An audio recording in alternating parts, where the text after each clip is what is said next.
بسم اللہ الرحمن الرحیم۔ السلام علیکم ورحمۃ اللہ وبرکاتہ۔ دوستو، میں ہوں آپ کا اپنا میزبان دوست حکیم حافظ محمد بلال۔ آپ دیکھ رہے ہیں ہمارا یوٹیوب چینل دیسی دوا خانہ۔ دوستو، آج میں تھوڑا سا آیا تھا گاؤں میں گھومنے پھرنے کے لیے، تو ملاقات ہوئی سر مجید صاحب سے، تو ماشاء اللہ جو کہ دھان کی چاولوں کی بجلی کا کام کر رہے تھے، یہ میں آپ کو دکھاتا چلوں۔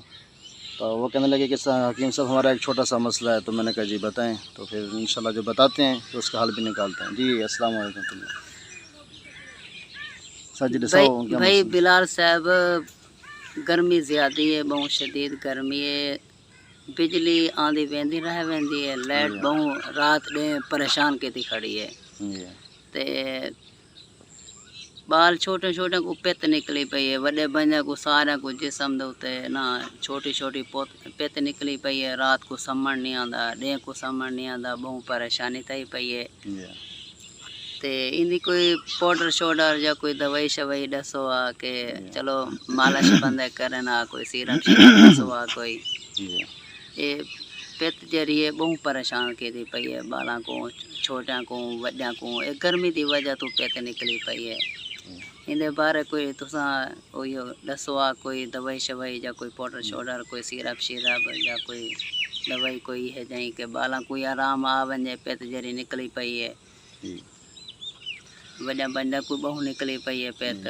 یہ تو دوستوں میرے خیال میں یہ انہوں نے سریکی میں بات کی ہے، امید ہے کہ آپ سریکی بھی سمجھتے ہوں گے، کیونکہ ہر کسی کو تو اردو نہیں آتی، کیونکہ ہماری زبان ہماری مادری سریکی ہے۔ تو سریکی میں انہوں نے بات کی ہے، وہ کہہ رہے تھے کہ پت کے حوالے سے، یعنی کہ گرمی کے اندر عموماً دیکھا جاتا ہے نا کہ وجود کے اوپر جو ہے پھوڑے نکل آتے ہیں سفید، ٹھیک ہے، لال لال جگہ بن جاتی ہے، یہاں پہ تکلیف بہت زیادہ ہوتی ہے۔ اگر وہ پیٹھ کے اوپر ہو جائے نا بندہ، یعنی کہ صحیح طرح لیٹ بھی نہیں سکتے، یعنی کتنی تکلیف ہوتی ہے، کتنی تکلیف دہ چیز ہے۔